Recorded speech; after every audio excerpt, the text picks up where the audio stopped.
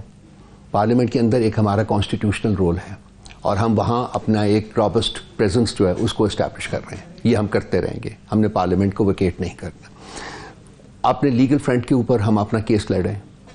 ہم ECP ہو گیا یا ٹرائیبیونلز ہو گئے یا ہائی کورٹ ہوا، سپریم کورٹ، جہاں بھی یہ تمام فورنگ سے اوپر جا کے ہم ان کے دروازے کھٹکھٹائیں گے. ہم ان سے انصاف کی امید لے کے جائیں گے وہاں اور دروازے کھٹکھٹائیں گے.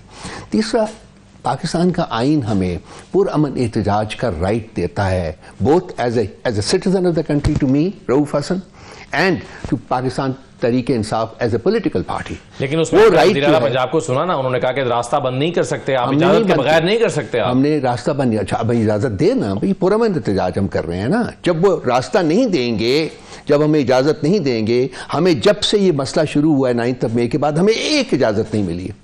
انہیں ڈر ہے اگر آپ کو اجازت ملی تو آپ لبرٹی سے نکلیں گے اور کہیں اور چلے جائیں گے. نہیں، وہ ان کے ڈر اور خوف کا تو میں ازالہ نہیں کر سکتا، لیکن مسئلہ یہ ہے کہ ہم نے کبھی ہمارے لاکھوں لوگوں کا مجمع اکٹھا ہوا جب خان صاحب ایڈریس کرتے تھے. مجھے آپ بتائیے کیا کبھی ایک دفعہ بھی کسی جگہ ایک گملہ بھی ٹوٹا ہے؟ نہیں ٹوٹا. یہ حقیقت ہے. تو ہمارا بالکل کسی قسم کا کوئی وائلنٹ احتجاج کرنے کا نہیں ہے. ان کو چاہیے کہ ہمارے جو رائٹس ہیں ان کو ایکسرسائز کرنے ہیں، ان کو ہمیں ایکسرسائز کرنے دیں. اگر ہم اپلائی کرتے ہیں تو ہمیں اجازت دے دیں تو ہم اب ایک نارمل پیسفل پروٹیسٹ کر کے واپس چلے جائیں گے. کیبنٹ بنی ہے رؤوف صاحب، کیبنٹ پہ کیسے کامنٹ کرتی ہے PTI پارٹی؟ اس میں انٹیریئر منسٹر آئے ہیں محسن نقوی صاحب، اور اس میں نئے فائنانس منسٹر آئے ہیں. کیسے دیکھ رہے ہیں اس کیبنٹ؟ دیکھیے اس میں بھی وائلیشن آف لا دیکھیے نا، وائلیشن آف کانسٹیٹیوشن دیتے ہیں. تو میں دیکھیے ایک ملک اس وقت ایک تو اسٹیبلش، یہ بات تو مان لینا کہ یہاں قانون نام کی یا آئین نام کی کوئی چیز باقی نہیں بچی ہوئی. تو یہ تو کہا کہ فرد واحد کی ڈکٹاٹ ہے، تو اس کے اوپر ملک چل رہا ہے تو ہم مان لیتے ہیں کہ اسی طرح سے چلنا ہے. پھر اسی حساب سے ہم نے 3 pronged اپنے رکھے ہوئے ہیں، اسٹریٹجی رکھی ہوئی، اس کو ہم ایکسرسائز کرتے رہیں گے. ہم نے دیکھیے اسٹرگل تو گیو اپ نہیں کرنی ہے نا، ہمارے پاس آپشن کوئی نہیں ہے. ہم نے تو جدوجہد جاری رکھنی ہے، اور جدوجہد جاری رکھنی ہے. ہم نے تینوں فرنٹس پہ جاری رکھی ہوئی ہے. ہم قانون کو ہاتھ میں نہیں لے رہے، ہم آئین کو وائلیٹ نہیں کر رہے، ہم کسی اور وائلنس کی طرف نہیں جا رہے. تو ان کو چاہیے کہ کم از کم ہمیں ایک پولیٹیکل پارٹی کے طور کے اوپر آپریٹ کرنے کی تو اجازت ہے نا. We are not going to beg them for it. Basically اگر وہ ہمیں نہیں دیں گے تو ہم ایکسرسائز کریں گے اپنا رائٹ. کیا آپ کسی جماعت کے ساتھ مل کر یا دیگر جماعتوں کے ساتھ مل کر گرینڈ الائنس بنانے کا ارادہ رکھتے ہیں؟ جی بالکل. میرا خیال لاسٹ پروگرام میں بھی ہم نے بات کی تھی. وہ ایک پلیٹ فارم ہے جو ہم we are trying to piece together, اور یہ تمام جو چھوٹی پولیٹیکل پارٹیز ہیں اس کے اوپر ان پرنسپل راضی ہو چکی ہوئی ہیں. اور میرا خیال ہے کہ عنقریب آپ سنیں گے کہ ہم مولانا فضل الرحمان اور رؤوف حسن ایک ہی اسٹیج سے خطاب کریں گے. مولانا فضل الرحمان صاحب کے بارے میں تو میں کچھ نہیں کہہ سکتا ابھی، لیکن باقی بہت سارے لوگ ہیں جو گرینڈ الائنس میں مولانا فضل الرحمان بھی، ان کی جماعت بھی تو آئی رہی ہے. وہ بھی آ جائے. اگر دیکھیں ایک ہمارا کیا ہے، ہمارا اپروچ یہ ہے کہ منیمل کنسنسس ہو ایجنڈا کے اوپر کہ ہم نے کیا کرنا ہے. ہمارا PTI کا یہ ہے، جمہوری کلچر کو فروغ دیں، جمہوری اقدار کو فروغ دیں، اور ملک میں جمہوریت کی جڑوں کو مضبوط کریں. یہ اس کا ہے. اس کا کوئی کوئی وائلنٹ آؤٹ لک یا کوئی اس قسم کا نہیں ہے جی کہ ہم نے سڑکوں کے اوپر آ کے بیٹھ جانا ہے. تو ہم اوور اے پیریڈ کیا حاصل کرنا چاہتے ہیں آپ اس سے؟ وہ جو کہ انفارچونیٹلی 76 سالوں میں ہم حاصل نہیں کر سکے. ہم جمہوریت کو اسٹیبلش نہیں کر سکے اس ملک میں. اسد صاحب، ہم چاہتے ہیں کہ ہم اس کی جو بیس ہے اس کو اسٹرینتھن کریں، مضبوط کریں، ان کی جڑوں کو مضبوط کریں، تاکہ جمہوریت کے ساتھ یہ کھلواڑ نہ ہو سکے جو کہ یہ تو چلیں ایک فلسافیکل گفتگو ہو گئی نا سر. آن گراؤنڈ آپ کیا ٹارگٹ کیا ہے آپ کا؟ آن گراؤنڈ ٹارگٹ یہ ہے کہ ان جماعتوں کے ساتھ مل کے ہم ایک کامن منیمل ایجنڈا جو ہے اس کو لے کے آگے بڑھیں، جو کہ میں نے آلریڈی آپ کو اسٹیٹ کر دیا. اور وہ کیا ہے؟ ری الیکشن یا اسی الیکشن کا صحیح رزلٹ؟ دیکھیے یہ حکومت تو نہیں چل سکتی ہے، یہ میں بہت دفعہ کہہ چکا ہوں. اس لیے کہ جی اس کی کوئی مینڈیٹ ہے ہی نہیں ہے، اس کے پاس مینڈیٹ نہیں. اور اب تو الیکشن کمیشن نے جب 2 گھنٹے کے لیے وہ اپنے فارم 47 اپڈیٹ کیے تو اس میں ہم سب نے اپنی آنکھوں سے دیکھ لیا کہ کیا انہوں نے کیا ہوا، کھلواڑ ہوا ہے، شب خون مارا گیا ہوا ہے. تو اس کو تو یا انہیں ریورس کرنا پڑے گا یا پھر نئے الیکشن کروانے پڑیں گے. اس کو ایکسیپٹ کرنا PTI کے لیے وہ پاسبل نہیں ہے. میرا خیال کسی بھی پولیٹیکل پارٹی کے لیے اتنا بڑا کھلواڑ ایکسیپٹ کرنا پاسبل. بہت شکریہ رؤوف حسن صاحب پروگرام میں شرکت کرنے کے لیے. رؤوف حسن صاحب ہمارے ساتھ موجود تھے. ایک بریک لیتے ہیں، بریک کے بعد واپس آئیں گے تو جاوید عباسی صاحب ہمارے ساتھ موجود ہوں گے. ان سے ذرا بات کریں گے کہ وہ کیسے دیکھ رہے ہیں نئی کابینہ کو اور پاکستان کی اس وقت سیاسی صورتحال کو. ہمارے ساتھ رہیے.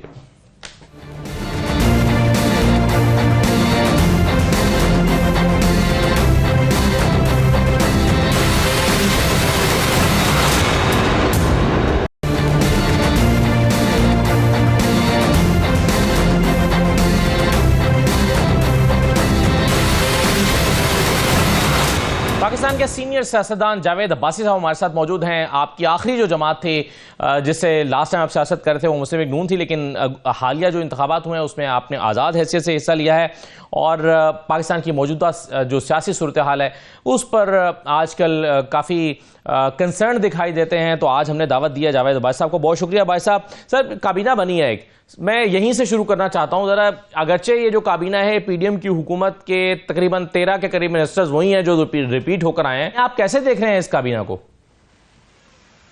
بسم اللہ الرحمن الرحیم. بہت شکریہ.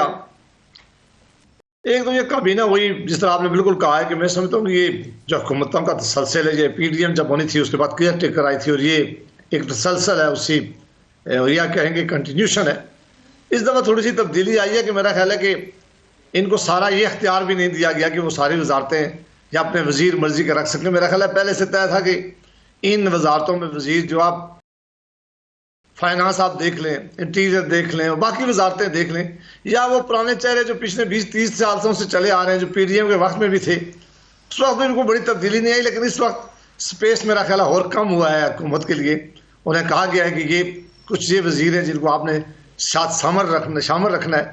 بہرحال بھائی صاحب اس کا ایک نون لیگ کے لوگ اس کا ایک مثبت پہلو دیکھ رہے ہیں اس ریپیٹیشن کا. وہ سمجھتے ہیں کہ انہی منسٹرز نے پہلے بھی کام کیا ہوا ہے. جیسے احسن اقبال صاحب کو پتا ہے کہ پلاننگ کیسے چلانی ہے، اسی طرح سے اور لوگوں کو پتا ہے، یعنی خواجہ آصف صاحب کو پتا ہے کہ دفاع میں اور دفاعی پیداوار میں کیا کرنا ہے. تو یہ تو وہ سمجھتے ہیں کہ اچھی بات ہے کہ ریپیٹ ہو کر آئے ہیں، پہلے سے ان کو تجربہ ہے اور اسی کام کو آگے بڑھائیں گے. دیکھیں اگر انہوں نے ہی بہتری کرنی ہوتی تو آج اتنے عرصے میں ملک میں بڑے بہتر ہو جاتی چیز ہے. میرا خیال ہے کہ یہ سارے وہ لوگ ہیں جو اپنے وقت جو ہے وہ بہترین اپنا وقت گزار چکے ہیں. اب ان کے پاس اتنا وقت ہے ہی نہیں کہ یہ دے سکیں. ان کی ایج ہی اتنی نہیں ہے جس میں یہ پوری طرح یہ آدمی لوگ جو ہے وہ ڈیلیور کر سکے. بہت بہتر ہوتا. اب 10 دفعہ 8 دفعہ منسٹر رہ چکے ہیں، اب کتنی دفعہ آپ نے منسٹر ہی رہنا ہے. کوئی نئی ٹیم آتی ہے، کوئی نئی انیشیٹو آتے ہیں، کوئی نئے چہرے آتے ہیں اور وہ بھی پارٹی کے اندر سے ہوتے تو بہتر ہوتا. میں نہیں کہہ رہا کہ وہ یہ وزیر اچھے نہیں ہیں، لیکن میں کہتا ہوں کہ اگر اسی ٹیم نے کوئی بہتری کرنی ہوتی تو پی ڈی ایم کے وقت میں یہ ساری ٹیم موجود تھی تو وہ بہت بہتری آ جاتی. لیکن دعا کریں کہ کوئی بہتری آ سکے، ہو سکے کہ بہت تبدیلی ہم دیکھ سکیں. ہو سکتے کہ اس دفعہ ان میں کوئی جذبہ نیا ہو، لیکن بہرحال بہتر زیادہ مجھے بہت بڑی بہتری نظر نہیں آ رہی ہے. لیکن اگر آپ سمجھیں کہ جو لوگ کہہ رہے ہیں کہ ان کے آنے سے بہتری ہوگی تو میں کوشش کروں گا اور دعا کروں گا کہ میں ان کی اللہ کرے کہ بالکل صحیح ہے. اگر یہ ظاہر ہے پاکستان کے مفاد میں ہوگا اگر یہ لوگ ڈیلیور کرتے ہیں اور پرفارمنس بہتر ہوتی ہے تو ظاہر ہے پاکستان کے مفاد میں ہوگا، سب کی یہ خواہش ہوگی. بھائی صاحب اس وقت رانا ثناء اللہ اور سعد رفیق بالخصوص ان دو لوگوں کے بارے میں ہمارے پاس یہ اطلاع ہے کہ انہوں نے انکار کر دیا ہے کہ ہم کوئی بھی نہ نگران سیٹ اپ میں کوئی عہدہ لینا چاہتے ہیں نہ اس کے علاوہ کوئی بڑا عہدہ لینا چاہتے ہیں جماعت میں.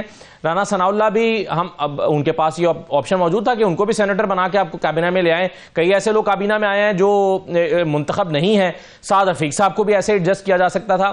آپ کے خیال میں آپ کی ظاہر ہے بڑی قریبی ملاقاتیں نہیں ہیں لوگوں سے، آپ ان کا مائنڈ کس طرح سے ریڈ کرتے ہیں؟ رانا ثناء اللہ اور سعد رفیق صاحب کیوں انہوں نے کسی بھی قسم کا کوئی عہدہ اس حکومت میں لینے سے انکار کیا ہے؟ میرے نالج نہیں ہے جی، مجھے کوئی نالج نہیں ہے. میری الیکشن کے بعد ملاقات نہیں ہوئی ہے اور یہ خبر آپ نے جو دی ہے اس میں کچھ زیادہ کنٹریبیوٹ نہیں کر سکوں گا. صحیح ہے. بھائی صاحب آپ کی ناراضی کی بنیادی وجوہات کیا تھیں؟ کوئی ناراضگی نہیں ہے جی، بالکل کوئی ناراضگی کسی سے نہیں ہے. ایک ویو پوائنٹ ہے، جماعتوں کے اندر آدمی ویو پوائنٹ دیتا ہے. میرا اپنا ایک ویو پوائنٹ ہے اور میرا یہ ویو پوائنٹ بڑے عرصے سے پارٹی کے اندر بھی لوگ جانتے ہیں، میڈیا میں بھی جانتے تھے.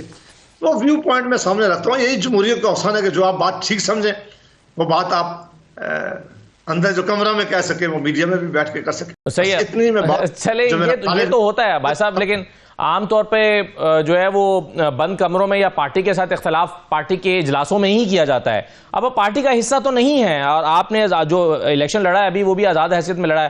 آپ کا فارم 47 میرے پاس موجود ہے، اس میں آپ نے نون لیگ کے امیدوار سے تو بہرحال زیادہ ووٹ ہی لیے ہیں. چند یعنی اگرچہ تھوڑا ہی فرق ہوگا لیکن بہرحال آپ نے ان سے زیادہ ووٹ لیے ہیں. تو آپ نون لیگ کے پلیٹ فارم سے الیکشن بھی نہیں لڑے تو آپ کی ناراضی تو ہوگی نا کوئی؟ جی میں نے کہا کہ میں کہ بہت سی چیزوں سے جب پی ڈی ایم کی حکومت آئی ہے بہت سارے اور ایسے مسائل میں بہت ساری جگہ پہ کہہ چکا ہوں. مجھے پالیسی سے اختلاف تھا، میں نے ٹکٹ نہیں لیا، میں نے الیکشن آزاد بالکل لڑا ہے اور میں اس وقت بھی اس طرح کی باتیں کیا کرتا جو آج کرتا ہوں. اور یہ بات سچ ہے کہ پاکستان کے لوگوں کو پتہ ہونا چاہیے. سچائی کیا ہے، ہم سوچ کیا رہے ہیں. اور وہ بالکل آپ نے ٹھیک کہا کہ پارٹی کے اندر ایک زمانے میں میٹنگز ہوا کرتی تھی، وہ بہت زمانے سے ہماری جماعتوں کے اندر یہ رواج اب ختم ہو گیا ہے. اب پارٹیوں کے اندر بادشاہیت ہے، نہ کوئی میٹنگ ہوتی ہے، نہ کوئی ڈسکشن ہوتی ہے، نہ ایون کسی ایشو پہ وہ بلا کر کنسرن کرتے ہیں. یہ چند لوگ بیٹھتے ہیں، وہ اپنی مرضی کا فیصلہ کر لیتے ہیں، فیصلہ کرنے کے بعد وہ آپ کے ذریعے یا میڈیا کے ذریعے نشر کر دیتے ہیں، اور پھر ساری جماعتوں کے لوگوں کو کہا جاتا ہے کہ آپ لائن میں کھڑے ہو جائیں اور جو حکم آیا ہے اس کی حکم جو ہے وہ اس کے مطابق کام کریں. بہرحال جن لوگوں کو یہ نوکری پسند ہے، جو لوگ سمجھتے ہیں کہ یہی نوکری کرنی ہے، ان کے لیے اچھا ہے، وہ بھی کر سکتے ہیں. کچھ ہماری طرح لوگ ہیں جو کہتے ہیں نہیں، ہم سیاسی ورکر ہونا تو ہمارے لیے باعث فخر ہے، لیکن غلامی ہمیں قبول نہیں ہے وہ کسی میں جماعت کے اندر ہو، کیونکہ ہم اپنی ایک آزاد رائے رکھتے ہیں، ایک آواز رکھتے ہیں، ایک رائے دیتے ہیں، اور یہ ہی انٹرسٹ ہے پاکستان کے اندر جو ہم ٹھیک سمجھے اسے ٹھیک ہے، اس لیے ہم نے اپنی ایک آواز اٹھائی ہے. صحیح ہے بھائی صاحب. نون لیگ اگرچہ وفاق اور پنجاب میں حکومت بنانے میں تو کامیاب ہو گئی ہے، لیکن اس کے باوجود ایک بہت بڑا دھچکا لگا ہے. یہ نواز شریف صاحب وزیر اعظم بننے کے لیے آئے تھے اور وزیر اعظم نہیں بن سکے. آپ نے خود اشارہ کیا کہ کئی منسٹرز ایسے ہیں جو نون لیگ کی مرضی سے ہی کابینہ میں نہیں آئے، یعنی اس کا مطلب یہ ہوا کہ کیا نون لیگ اپنی مرضی سے کابینہ ہی نہیں بنا پا رہی ہے. پھر بہت سارے منسٹرز ایسے ہیں جن پر الزام یہ ہے کہ وہ فارم 45 اور فارم 47 کے فرق کی وجہ سے پارلیمنٹ میں آئے اور پھر وزیر بنے. پنجاب میں بھی صورتحال یہی ہے. خود مریم صاحبہ کے مد مقابل امیدوار کا دعویٰ یہ ہے کہ وہ جیتے ہوئے ہیں، شہباز شریف کے مد مقابل امیدوار کا یہی ہے. آپ کے خیال میں حالیہ انتخابات میں نون لیگ کو کتنا بڑا دھچکا لگا ہے، اور کیا حکومت بن جانے سے وہ جو دھچکا ہے وہ کور ہو سکتا ہے، وہ نقصان کور ہو سکتا ہے؟ نہیں جی، میرا نہیں خیال کہ یہ کور ہونے والا ہے. یہ حکومت لے کے ایک دوسری بڑی غلطی کی گئی ہے. یہ پہلی غلطی اس وقت تھی جب 2008 کے الیکشن میں ہم نے بہت زیادہ آواز نکالی تھی، اور بہت زیادہ ٹھیک بات تھی، اور سیاسی طور پر لوگ ساتھ تھے کہ 2018 کے الیکشن میں رگڈ ہوئے ہیں، ان کے اوپر ہم نے احتجاج کیا ہے. اور پھر ان لوگوں کو ہم ذمہ دار ٹھہراتے تھے. ہم کہتے تھے کہ یہ الیکشن اسٹیبلشمنٹ نے ہم سے چروایا ہے. ہم کہہ رہے تھے خلائی مخلوق ہم سے الیکشن لے رہی ہے. ہم کہتے تھے یہ مقدمات ہمارے خلاف اسٹیبلشمنٹ بنوا رہی ہے. وہ بیانیہ تھا ووٹ کو عزت دو. ہم سول سپرمیسی کی بات کرتے تھے، ہم آئین کی بالادستی کی بات کرتے تھے. ہم کہتے تھے آپ فیصلے سارے پارلیمان کے اندر ہوں گے، اور ہم کسی طور پر وہ لوگ جو نظریے کے ساتھ کھڑے نہیں ہوں گے اپنی جماعتوں میں شامل نہیں کریں گے.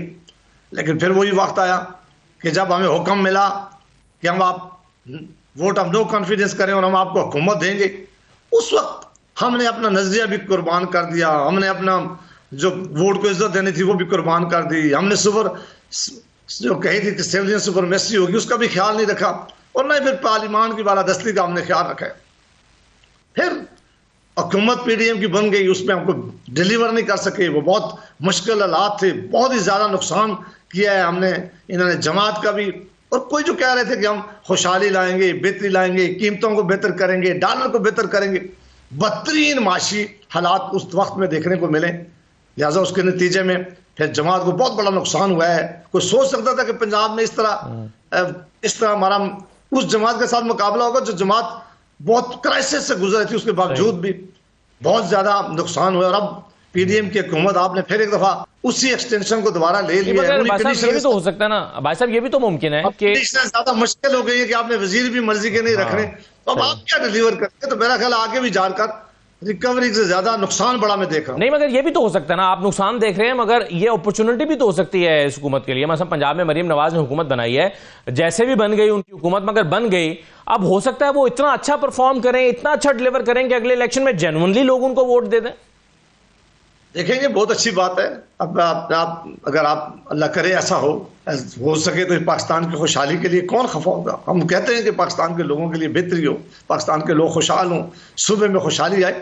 میں ذاتی طور پہ ابھی تک کچھ چیز دیکھ نہیں رہا. میری نظر میں یہ ایسے بڑے مسائل ہیں اکانومی کے، یہ بہت مسائل ہیں جو بھی IMF کے پاس جانا ہے، یہ بہت بڑے مسائل ہیں. اس طرح کی جو اتحادی حکومتیں ہوتی ہیں وہ ابھی ایک مہینہ 2 مہینے تو نہیں، پھر اس کے بعد ابھی وزارتوں پہ لڑائی ہو رہی ہے، ابھی وزارتوں کی بندر بانٹ ہو رہی ہے، ابھی یہ کہہ رہے ہیں کہ یہ عہدہ ہمیں دیں، ابھی بھی سارے لوگ اکوموڈیٹ نہیں ہو سکے. یہ لڑائیاں بڑھیں گی آگے چل کر.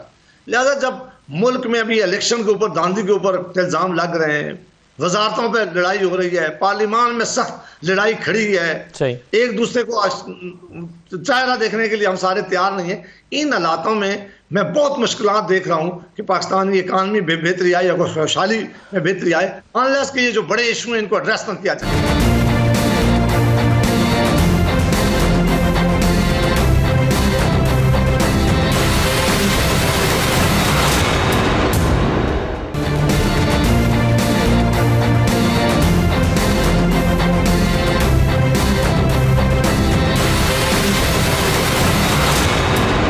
بریک کے بعد آپ کو دوبارہ خوش آمدید کہتے ہیں. پیپلز پارٹی کے سینئر رہنما فیصل کریم کنڈی صاحب ہمارے ساتھ موجود ہیں. کنڈی صاحب بہت شکریہ, خوش آمدید. سر سب سے پہلے تو یہ بتا دیجئے کیا یہ خبر درست ہے کہ آپ اگلے خیبر پختونخوا کے گورنر آ رہے ہیں؟ بسم اللہ الرحمن الرحیم. دیکھیں ایسی سچ کوئی بات نہیں ہے. پارٹی لیڈرشپ نے فیصلہ کرنا ہے کہ وہ کس کو پنجاب کو اور خیبر پختونخوا گورنر نامنیٹ کرتے ہیں. ابھی تک ایسا کوئی فیصلہ نہیں ہوا. لیکن جو لوگ فہرست میں ہیں ان میں آپ شامل ہیں. دیکھیں پارٹی لیڈرشپ کو پارٹی کے جو ہمارے ورکر ہیں یہاں پہ لیڈرز ہیں ان کا سب کا معلوم ہے, تو اس میں فہرست بنانے کی ضرورت نہیں ہے. پارٹی کے چیئرمین بلاول بھٹو زرداری صاحب اور پریزیڈنٹ زرداری صاحب نے فیصلہ کرنا ہے اور وہ بہت جلد انشاءاللہ تعالی وہ فیصلہ کریں گے کہ گورنرز کس کو اپوائنٹ کرتے ہیں. صحیح ہے. چلیے کنڈی صاحب ذرا میں دو تین چیزوں پہ آپ سے بات کرنا چاہتا ہوں. ایک تو یہ جو کابینہ ہمارے سامنے آئی ہے, آپ کی الیکشن کیمپین کے دوران آپ کی جو لیڈرشپ ہے وہ یہ شکوہ کرتی رہی ہے نون لیگ سے, یا الزام لگاتی رہی ہے کہ یہ پرفارم نہیں کر سکے. معاشی ٹیم بھی پرفارم نہیں کر سکی اور ان کو ہم نے, زرداری صاحب نے کہا, بڑی امیدوں سے لے کر آئے تھے. اب پی ڈی ایم کی وہی کابینہ 13 لوگ جو ہیں اس 19 رکنی کابینہ میں واپس آ گئے ہیں. تو کنڈی صاحب آپ کو اس نئی کابینہ سے پھر کیا توقعات ہیں؟ دیکھیں ماضی میں ہماری پی ڈی ایم کی حکومت اور اس کے اتحادی جماعتوں کی حکومت تھی. ہم اتحادی جماعت ہیں ان کے ساتھ اور ان کی مختلف مطلب ہے کہ پارٹیوں کو جو منشیاں دی گئی تھیں اور یہی کہا گیا تھا کہ ہم پرفارم نہیں کر سکے کیونکہ ہم نے اتحادی جماعتوں کو راضی کرنا تھا, ان کو بھی کوٹا دینا تھا. اس دفعہ ہم نے یہ فیصلہ کیا کہ ہم کابینہ کیسے نہیں بنیں گے اور پی ایم ایل این اکیلے پرفارم کرے یا ایک یا دو کا جو ان کی اتحادی جماعتوں کے ساتھ وہ پرفارم کریں تاکہ وہ پرفارم کر سکیں. پچھلی دفعہ مشکل حالات تھے, 16 مہینے کی حکومت تھی, آئی ایم ایف اور باقی حالات جو تھے اس سے وہ پرفارم نہیں کر سکتے. اس دفعہ ہم امید کرتے ہیں کیونکہ ہر حکومت, ہر پارٹی یہ چاہتی ہے جب ان کی حکومت آتی ہے کہ وہ پرفارم کرے اور اگلا الیکشن جیتے. تو ہم امید کرتے ہیں کہ ٹیم جو انہوں نے چنی ہے وزیر اعظم صاحب نے وہ پرفارم کرے گی اور ملک کو جو ہے وہ اس مشکلات سے نکالے گی. کنڈی صاحب آپ کابینہ کا حصہ تو نہیں بنے لیکن آپ ان حالات میں سپورٹ تو دے رہے ہیں حکومت کو, لیکن اگر معاشی ٹیم پرفارم نہیں کر پاتی نون لیگ کی تو آپ کی سپورٹ جاری رہے گی پھر بھی؟ نہیں دیکھیں ہم اپنے انپٹ دیں گے, معاشی اس میں بھی دیں گے, باقی جو ایشوز ہیں اس میں بھی دیں گے. ہم نے ہمیشہ یہ کہا کہ ہم تنقید برائے اصلاح کریں گے, تنقید برائے تنقید ڈیفینیٹلی نہیں کریں گے اور حکومت کو ہم اس میں گائیڈ کریں گے کس طریقے سے اس چیز کو ٹھیک کیا جا سکتا ہے. اور کبھی حکومت نہیں چاہے گی کہ ان کی چیزیں جو ہے وہ فلاپ ہوں یا خراب ہوں یا غلط ہوں.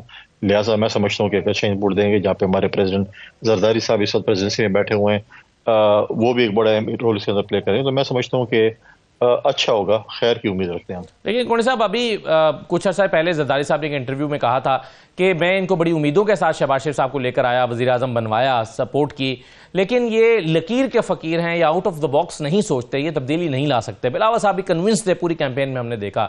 پھر بھی شہباز شریف, اسی شہباز شریف کو ووٹ دیا جو آؤٹ آف دا باکس سوچ ہی نہیں سکتا, جو لکیر کا فقیر ہے. دیکھیں اکثر لوگ ماضی کی غلطیوں سے سیکھتے بھی ہیں. ہم نے بھی ماضی کی غلطی سے سیکھا اور ہم نے پی ایم ایل این اور ہماری یہ پولرائزیشن تھی, ہم نے چارٹر آف ڈیموکریسی کیا. مسلم لیگ کاف اور پیپلز پارٹی کی پولرائزیشن تھی, ہم نے جو ہے وہ ایک دوسرے کے ساتھ ہم اکٹھے چلے. ایف گیم کے ساتھ ہمارا لو ہیٹ کا افیئر چلتا رہتا ہے, آف اینڈ آن, ہم اس کے ساتھ بھی چلے. لہٰذا یہ چیزیں جو ہیں میں سمجھتا ہوں کہ ماضی کی غلطیوں سے جو ہے وہ سیکھیں گے اور آگے بڑھیں گے.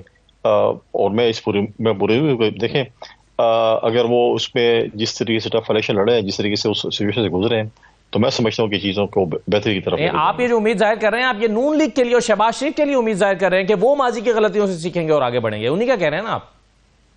بالکل, وزیر اعظم وہ ہے, کابینہ ہے, انہوں نے آگے لے کر چلنا ہے, ہم تو ان کے سپورٹرز ہیں. تو اسی لیے میں کہہ رہا ہوں کہ میں امید کرتا ہوں کہ وہ ماضی کی غلطیوں سے سیکھیں گے. اور اسی امید پر آپ نے شہباز شریف کو ووٹ دیا؟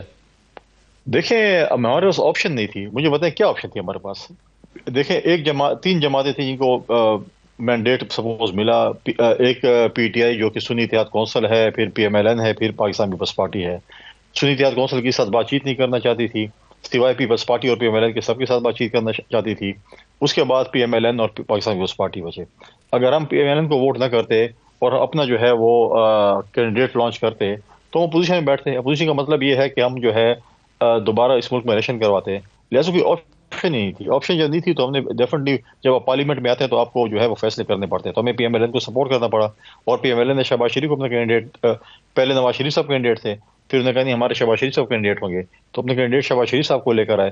تو ہمارے پاس آپشن ہی نہیں تھی نا, اور کیا کہتے ہیں. پھر ہم نے کہا نہیں بنے گی. بیسیکلی آپ نے ملک کو آئینی بحران سے بچانے کے لیے اور دوبارہ الیکشن میں جانے سے بچانے کے لیے مجبوراً یہ قدم اٹھایا, آپ یہ کہہ رہے ہیں؟ اب مجبوراً نہیں کیا, ہم نے یہ فیصلہ کیا ہے کیونکہ آپ یہ ملک اس وقت فوراً الیکشن کا متحمل نہیں ہو سکتا. اور جو لوگ بلوچستان اور خیبر پختونخوا میں الیکشن لڑ رہے ہیں ان کے آپ حالات پوچھیں, جس طریقے سے وہ الیکشن لڑ رہے ہیں, جن حالات میں وہ الیکشن لڑ رہے ہیں وہ حالات اسلام آباد, پشاور یا پنڈی یا پنجاب میں, اس میں یا سندھ میں نہیں تھے. جو حالات بلوچستان اور خیبر پختونخوا میں جو لا اینڈ آرڈر کی سچویشنز تھی, جس طریقے سے کینڈیڈیٹس نے کمپین کی, وہ اگر آپ ان سے پوچھیں کہ کیسے کمپین ہوگی تو آپ کو پتہ چلے کہ الیکشن کس طریقے سے وہ لڑے ہیں. لہٰذا ہم اس چیز پہ وہ نہیں جانا چاہتے تھے کہ دوبارہ اس ملک میں دوبارہ الیکشن ہو, دوبارہ یہ چیزیں ہوں. لہٰذا ہم نے فیصلہ کیا کہ ہم پارلیمنٹ میں رہ کر اس پارٹی کو سپورٹ کریں, اور ہم سپورٹ کیا. کونڈے صاحب, یہ بھی تو اس کو دیکھنے کا ایک نظریہ یہ بھی تو ہو سکتا ہے نا کہ آپ اس الیکشن میں الٹیمیٹ ونر ہیں. 2 صوبوں میں آپ کی حکومت بن گئی, زرداری صاحب پریزیڈنٹ بن گئے, پنجاب میں آپ شیئر ہولڈر ہو گئے, تو آپ کا مجموعی طور پر دیکھا جائے تو پیپلز پارٹی ہی سب سے زیادہ اس کے ثمرات, اس الیکشن کا فائدہ جو ہے پیپلز پارٹی کو ہوا ہے. تو یوں بھی تو آپ نہیں چاہیں گے نا کہ دوبارہ آپ کو الیکشن میں جانا پڑتا, کیونکہ آپ کو بڑا بہترین رزلٹ ملا اس الیکشن سے. دیکھیے سچویشن ایسی بنی ہے کہ جب وہ ہم نے جو ہے پریزیڈنٹ شپ لی, کیونکہ prime minister P M L N کا تھا تو ہمیں ڈیفینیٹلی جو ہے وہ ہمیں پریزیڈنٹ شپ ملی, اور ہمیں 2 صوبوں کی گورنر شپ لی, اور ساتھ ساتھ ہم نے چیئرمین سینٹ کا وہ بھی کیا, اور اسپیکر جو ہے پی ایم ایل این کا کیا. تو ہم نے جو ہے میں سمجھتا ہوں کہ اچھی ٹیبل ٹاکس کیے یا اچھی جو ہے وہ کیے, تو اس کے بعد ہمیں اب آپ کیا چاہتے ہیں کہ سارے کچھ بھی نہ ملے اور ہم مطلب ہے کہ خدا سے سپورٹ کریں. لیکن یہ صدر کا تو بہت پہلے سے ذہن میں تھا نا, پیپلز پارٹی کے الیکشن سے پہلے سے یہ فارمولا ذہن میں تھا. ہمارے فارمولہ تو یہ تھا کہ ہمارا پرائم منسٹر بھی ہمارا اور صدر بھی ہمارا ہو, لیکن بس پرائم منسٹر نہیں بن سکا, صدر ہمارا بن چکا ہے. انشاءاللہ محنت کریں گے اگلے الیکشن کے لیے, اگلے الیکشن میں کوشش کریں گے اپنا وزیر اعظم بنائیں بلاول بھٹو زرداری صاحب کو. صحیح ہے. چلیں ہم جہاں یہ بات کر رہے ہیں, آپ توقعات ہیں آپ کی کہ پرائم منسٹر اچھا پرفارم کریں گے, آپ ان کو سپورٹ کریں گے, لیکن اس وقت این ایف سی جو ایوارڈ ہے اس میں کچھ رد و بدل تبدیلی کی باتیں ہو رہی ہیں. اگر اس طرح کا کوئی میئر لیتی ہے یا اس طرح کا کوئی سٹیپ اٹھاتی ہے موجودہ حکومت, تو کیا پھر بھی پیپلز پارٹی ان کو سپورٹ کرے گی؟ سر دیکھیں این ایف سی ایوارڈ یا جو باتیں آپ جو بات کر رہے ہیں, 18th امینڈمنٹ کی بات کرتے ہیں, 18th امینڈمنٹ رول بیک اگر ہوگا پیپلز پارٹی اس کے بالکل جو ہے سامنے کھڑی ہوگی. لیکن آپ اس میں بہتری کر سکتے ہیں. آپ کو یہ یاد ہونا چاہیے کہ 2 ووٹ ہمارے ڈیفینیٹلی سی سی آئی میں ہیں, سندھ کا اور بلوچستان کا. 2 ووٹ ہمارے اس میں ہیں. اسی بات ہے, کوئی بھی حکومت یہ نہیں کرے گی, اور ہمارا جو سٹانس ہے ٹوٹلی کلیئر ہے. پی ایم ایل ہمارے ساتھ ہی جب 18th امینڈمنٹ ہم کروا رہے تھے. ہاں ہم نے امینڈمنٹس کی ہیں, چیزیں کی ہیں, اس میں بہتری کی گنجائش اگر ہے تو بالکل اس میں کوئی وہ نہیں ہے. لیکن ایسی چیزیں نہیں ہو سکتی جس میں اگر ڈیبیٹ ہو, جیسے ماضی میں پی ٹی آئی والے کہہ رہے تھے کہ جی 18th امینڈمنٹ کیا ہے, صوبائی خود مختاری کیا ہے, فلاں چیز کیا ہے, یہ نہیں ہونی چاہیے, سرداری نظام ہونا چاہیے. وہ تو مختلف چیزیں کر رہے تھے, لیکن ایسا نہیں ہوگا انشاءاللہ. صحیح ہے. محسن نقوی صاحب کو لایا گیا کابینہ میں, کونڈی صاحب یہ پیپلز پارٹی کی خواہش پر لائے گئے ہیں یا نون لیگ کی خواہش پر؟ پیپلز پارٹی تو کابینہ کیسا نہیں ہے. اگر ہم کابینہ کیسا ہوتے تو ہماری خواہشات اور بھی ہوتی. محسن نقوی صاحب کو پی ایم ایل این لے کے آئی ہے, انہوں نے اس میں کچھ کوالٹیز دیکھی ہوں گی, اس کے بعد اس کو لے کے آئی ہے. تو ہم امید کرتے ہیں کہ آپ بھی اسے بہتر فیصلہ سمجھتے ہیں؟ دیکھیے یہ پروگیٹو وزیر اعظم صاحب کا ہے. وزیر اعظم اپنی ٹیم چننی ہے. انہوں نے ہم سے کوئی ڈسکس نہیں کیا میں کون سی وزارت کس کو دوں. انہوں نے اپنی وزارتیں خود تقسیم کی ہیں, اپنی ٹیم خود چنی ہے. ہم اس امید کے ساتھ ہیں کہ انشاءاللہ وہ پرفارم کریں گے. کونڈی صاحب ایم کیو ایم کے موقف کے مینڈیٹ کے حوالے سے آپ کا موقف ابھی بھی یہی ہے کہ ان کا مینڈیٹ 100% جعلی ہے, اور یہ جو خبریں آئی تھیں وہ درست تھیں کہ پیپلز پارٹی نے ایسی بات نون لیگ سے کہی ہے؟ دیکھیں ہمیں الیکشن پہ تحفظات ہیں, صرف کراچی پہ نہیں. ہم یہ نہیں کہتے کہ 100% ایسے ہیں, لیکن ہمیں پنجاب میں, بلوچستان میں, کے پی میں بھی ہمیں تحفظات ہیں. ہم اپنے جو ہے ایویڈنس کمپائل کر رہے ہیں, اور ہم اپنے پراپر فورم پہ جائیں گے, اپنی شکایت لے کر ہم وائٹ پیپر بھی سے دیں گے. ہم یہ نہیں کریں گے کہ ہم جہاں پہ فلمی ڈائلاگ یا سلطان رے والے ڈائلاگ بولیں کہ یہ ہو گیا, 180 سیٹیں ہماری ہیں اور ہم سے لے لی گئی ہیں. ہم ایویڈنس کمپائل کر رہے ہیں, ایویڈنس کے ساتھ ساتھ ہم جائیں گے پراپر فورم پہ, اور پھر ہم ثبوت کے ساتھ جائیں گے, اور پھر ہمیں پتہ چلے گا کتنی سیٹیں پہ ہم دعویٰ کر سکتے ہیں کہ ہماری ہیں اور یہ ہماری نہیں ہیں. صحیح ہے. کونی صاحب، مخصوص نشستوں پر ابھی بھی یہ معاملات اب عدالتوں میں چلے گئے ہیں. پیپلز پارٹی کو یہ مخصوص نشستیں لینی چاہیے تھیں؟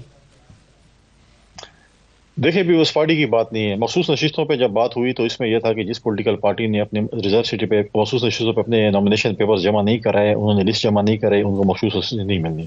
پی ٹی آئی نے یا آزاد گروپ نے یہ فیصلہ کیا کہ ہم نے سنی اتحاد کونسل میں اپنی شمولیت کرنی ہے. یہ وہ جماعت ہے جس کے اپنے سربراہ آزاد حیثیت سے لڑے، انہیں اپنی جماعت پہ اعتماد نہیں تھا اور آزاد حیثیت سے لڑے اور پھر انہوں نے اپنی جماعت کو جوائن کیا. اس طرح سنی اتحاد کونسل نے بھی کیا. پرابلم یہ ہے پی ٹی آئی کے لوگوں کے ساتھ اور دوستوں کے ساتھ کہ وہ سوچ سمجھتے نہیں ہے، پہلے کام کر لیں اس کے بعد سوچتے ہیں. جب انہیں جوائن کر لیں ان کو بعد میں پتہ چلا یہ تو انہوں نے لسٹ بھی جمع نہیں کرائی اور ان کی نامینیشن پیپرز کہیں پہ ہے، تو لیگلی ان کو یہ چیز نہیں مل سکتی. ٹھیک ہے، بہت شکریہ. فیصل کریم کنڈی صاحب ہمارے ساتھ موجود تھے، پاکستان پیپلز پارٹی کے سینئر رہنما. یہ آج کا پروگرام تھا. ناظرین اجازت دیجیے، اللہ حافظ.